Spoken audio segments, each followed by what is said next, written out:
À la fin de la guerre, le Vatican participa activement à l'exfiltration de criminels de guerre allemands. Et de nombreux criminels nazis cherchent à fuir l'Allemagne. Leur objectif, disparaître et démarrer incognito une nouvelle vie. La plupart ont été exfiltrés en Amérique du Sud. Pour y parvenir, ils vont pouvoir compter sur l'aide d'un précieux allié. Monseigneur Alois Udal, évêque du Vatican. L'homme est un fanatique d'Adolf Hitler. Il est antisémite et anticommuniste. Et d'ailleurs, il ne l'a jamais caché. Surtout, il est à la tête d'une filière d'exfiltration de criminels nazis qu'il a lui-même montée. Il a effectivement créé une route qui démarre dans le Tyrol, une région montagneuse située entre l'Italie et l'Autriche, et qui va jusqu'à Rome. Dans les monastères d'Italie et même dans sa propre église, il va cacher des criminels nazis en fuite. Il va s'occuper de toutes les démarches, notamment administratives, afin qu'ils obtiennent de nouveaux papiers d'identité. C'est grâce à ces papiers d'identité que de nombreux nazis, parmi lesquels figurent les plus grands criminels du Troisième Reich, vont réussir à fuir l'Europe, direction l'Amérique du Sud. Alors d'abord, qui va décider qu'un Allemand est criminel de guerre ou pas? Les Anglais qui ont bombardé des dizaines de villes et tué des centaines de milliers de civils. Les Américains qui ont tué des centaines de milliers de civils en bombardant eux aussi des dizaines de villes de civils. Les Soviétiques qui ont assassiné des centaines de milliers de civils. Les Israélites qui ont volé la Palestine et qui ont mis dans un camp de concentration à ciel ouvert tout un peuple. Qui? Monseigneur Alois Udal, évêque du Vatican. Dès son arrivée à Rome le 29 avril 1949, Otto von Wächter est immédiatement mis en contact avec Monseigneur Udal. Celui-ci, fasciné par les idées d'Adolf Hitler, s'est fait mission de venir en aide aux fugitifs du Troisième Reich, sans aucun scrupule. Sous la protection de celui qu'il appelle le monsieur religieux ou Excellence, le nazi en fuite trouve une planque sûre. Qui est Monseigneur Alois Udal, ce mystérieux évêque du Vatican qui se tenait à ses côtés au moment de sa mort? Ce que le grand public ignore encore, c'est que Monseigneur Udal s'est spécialisé dans la protection et l'exfiltration de nazis en cavale. Consacré en 1933 par le cardinal Eugenio Pacelli, futur pape Pie XII, Alois Udal n'a jamais caché son admiration pour Adolf Hitler et son régime. L'homme de foi, dont les opinions pro-nazis dérangent, a beau avoir perdu les faveurs du Saint-Siège, il est toujours en activité à Rome. Recteur du collège teutonique de Santa Maria dell'Anima, il héberge des religieux allemands et autrichiens et offre le gîte aux réfugiés de guerre. Mais l'évêque n'aide pas seulement les miséreux, il se montre aussi très hospitalier avec les criminels nazis. Dans les mois qui suivent, l'organisation caritative du Vatican prend de l'ampleur, si bien que la commission doit se diviser en une vingtaine de sous-comités. Et parmi ces derniers se trouve Assistenza Austriaca, l'assistance aux Autrichiens, gérée par un certain Alois Udal. L'évêque a en effet pris la tête d'un comité de la commission pontificale. Ainsi, il bénéficie de moyens financiers conséquents et de l'influence considérable du Saint-Siège pour mener à bien sa mission. Mais Monseigneur Udal n'a pas l'intention de se contenter d'aider de simples réfugiés. Car l'homme de foi est avant tout un nationaliste allemand, antisémite et anticommuniste convaincu. Depuis des années, il prêche pour un rapprochement entre nazis et chrétiens. En 1937, il a écrit un livre dans lequel il a exposé sa doctrine, ouvrage qu'il a fait personnellement parvenir à Adolf Hitler. Sous couvert d'une œuvre caritative, Monseigneur Udal prend la tête d'un véritable réseau d'exfiltration de nazis. Alois Udal, lui, meurt le 13 mai 1963 sans jamais regretter ses actes. Dans son autobiographie publiée après sa mort, il confie: J'ai senti qu'il était de mon devoir, après 1945, de dévouer toutes mes activités caritatives aux anciens nazis et fascistes, surtout ceux considérés comme des soi-disant criminels de guerre. Alors en effet, Monseigneur Udal n'a rien à regretter, parce qu'il n'a rien à se reprocher. Il a agi selon sa conscience, et sa conscience était droite. Il a sauvé la vie à des milliers d'innocents qui auraient pu périr des mains de juifs fanatiques. Pour le comprendre, voici des extraits d'un documentaire sur la vengeance juive. Vous allez comprendre. À la faveur de la nuit, ils partent à la recherche de leurs objectifs. Leur façon d'opérer est simple. Habillés en policiers militaires, ils débarquent chez un suspect ou à l'endroit où il se cache. Ils lui ordonnent de les accompagner pour subir un interrogatoire dont il ne reviendra jamais. Parmi les commandants de ces groupes de vengeurs, on trouve Israël Karmi, responsable de la collecte des renseignements et futur colonel des forces de défense d'Israël. Meir Zoréa, organisateur et exécuteur qui deviendra un important général des forces de défense d'Israël.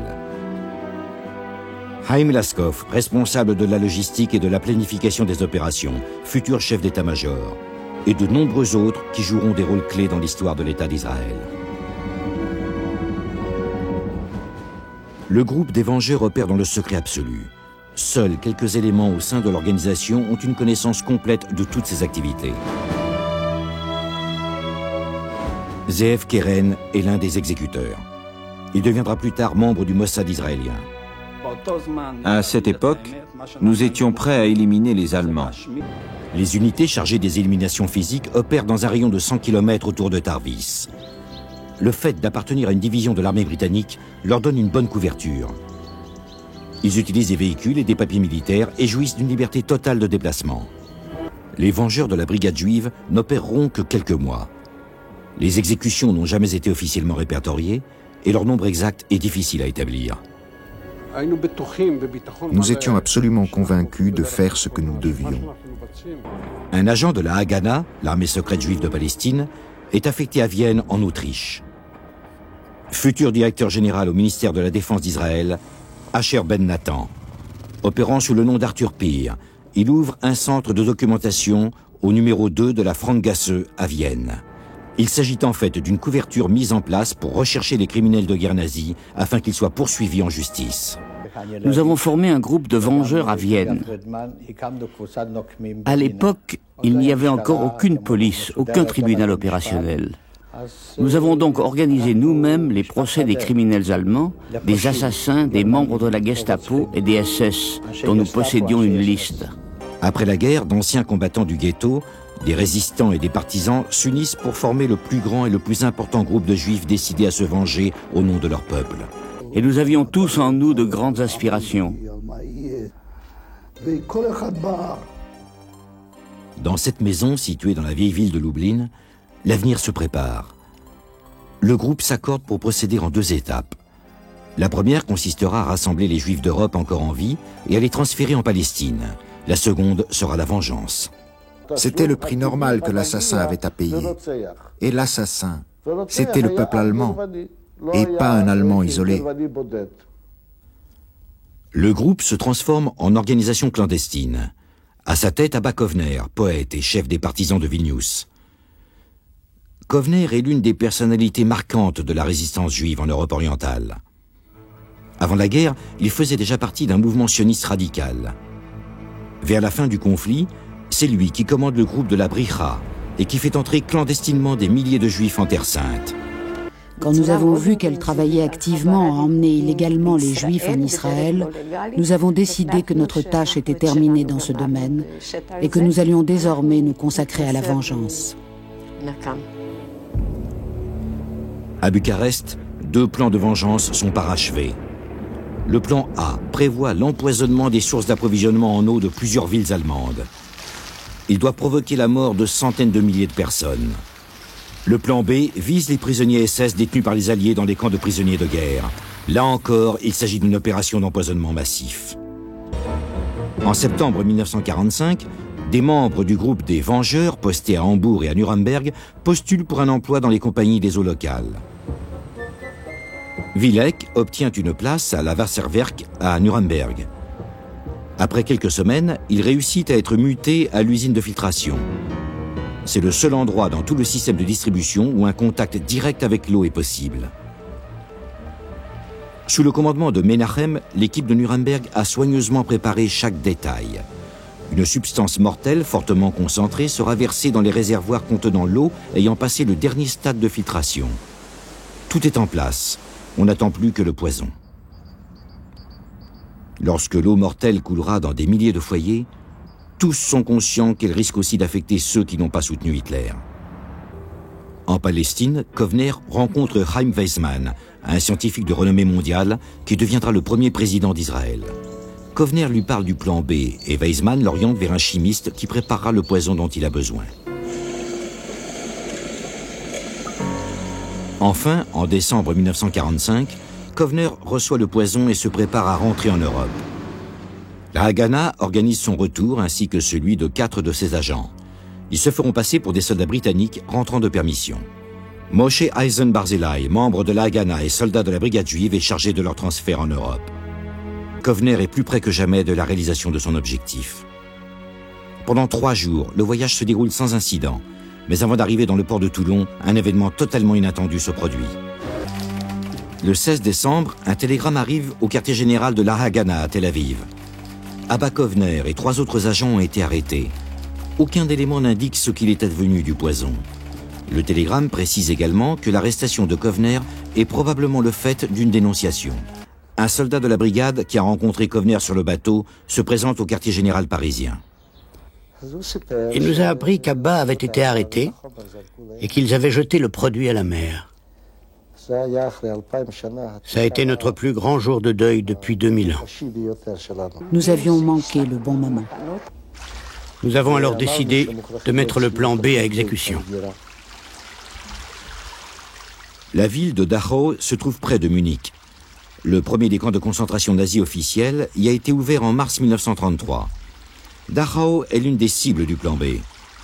Depuis la fin de la guerre, le camp a été transformé par les Alliés en camp de prisonniers pour 30 000 officiers SS. 2 membres du groupe, qui ont des identités polonaises, réussissent à obtenir du travail à l'intérieur du camp. Ils observent attentivement comment se fait la distribution quotidienne de nourriture aux détenus.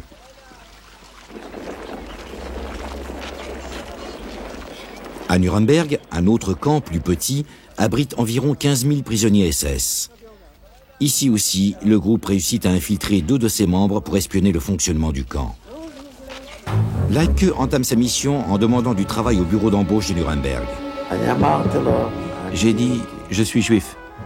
Je veux perpétuer la tradition de mes parents qui étaient boulangers. Et je veux être boulanger dans cette boulangerie-là. Il va apprendre la fabrication du pain et le fonctionnement de la fabrique. Ses horaires de travail sont très variables. Il est toujours tendu, sur les nerfs, entouré d'Allemands qu'il méprise. Le soutien moral du groupe lui donne la force dont il a besoin pour tenir. Mais son plus grand réconfort est de savoir que le jour de la vengeance approche. La date de l'opération est fixée. 2 jours avant le passage à l'action, des informations en provenance de Dachau les avertissent que les Américains ont eu connaissance de leur plan secret. L'opération de Dachau est abandonnée. Mais à Nuremberg, l'équipe est prête à agir. Nous sommes le 13 avril 1946, dimanche de Pâques. Ce matin-là, un ami, Jassik, est venu avec moi au travail à la fabrique. Je l'ai conduit au 2e étage et je l'ai caché dans une des grandes panières où on mettait le pain.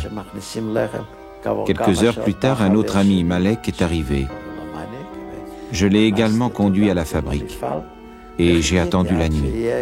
Ensuite, nous sommes mis à l'œuvre. J'ai pris les 2 seaux et les 2 pinceaux que j'avais préparés. Nous étions organisés de la façon suivante. Un homme trempait les pinceaux et je lui passais ensuite 2 pains. Il les badigeonnait et je les remettais en place. Comme ça, personne ne se rendrait compte de rien. Nous nous sommes donc mis au travail. On allait vite, aussi vite que possible. Nous avions calculé que nous avions déjà fait 3000 pains. Chaque SS recevrait 1/4 de pain, ce qui faisait 4 SS par pain. Il y aurait donc environ 12 000 victimes. Soudain, on s'est rendu compte que les gardes nous avaient repérés. C'était la pleine lune, et nos ombres nous avaient probablement trahis. Je suis vite descendu dans ma cachette, et mes amis ont sauté par la fenêtre et se sont enfuis.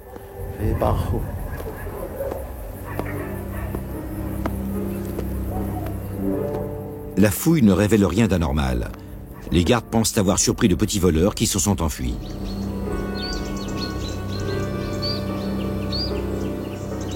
À l'aube, 3000 pains enrobés de poison sont prêts à être distribués.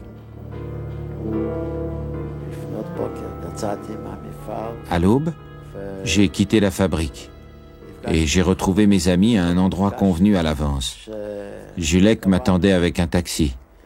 Nous sommes partis pour la frontière tchèque. Tous les membres du groupe reçoivent l'ordre d'évacuer leur base. Aidés par la Haganah, certains d'entre eux se retrouvent en lieu sûr près de Toulouse, tandis que d'autres passent la frontière tchèque. De là, ils se rendront en Italie.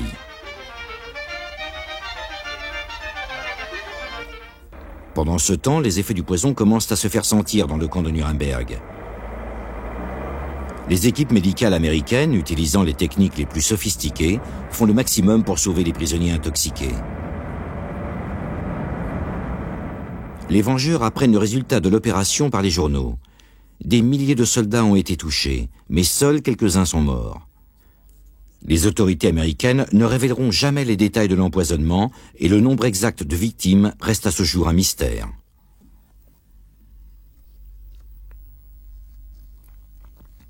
Mais d'après mon spécialiste, je serai tellement atteint que normalement, bien, je ne devrais pas avoir de mal à faire des progrès. Donc, face à ce constat, somme toute encourageant, je suis resté pensif. Pensif, mais bête. J'ai réfléchi, les abrutis réfléchissent énormément. Tout simplement parce que leur rendement est faible. Je vous laisse le temps d'y réfléchir. En fait, j'étais extrêmement prétentieux. Je me prenais carrément pour un médiocre alors que j'étais nul. Maintenant, si intellectuellement je peux peu, bien je vis heureux dans l'éternelle et la perpétuelle béatitude de l'abruti. Alors lui, on l'aime pas, il se croit sorti tout droit de la crise de Jupiter. Avec son air austère, il se croit intéressant, il faut qu'il parle tout le temps. Il a des idées sur tout, il sait surtout nous bourrer fou. Oh, oh, oh, il a tout vu, tout lu, tout entendu. Il est tellement instruit que plus personne comprend ce qu'il dit. Il a tout vu,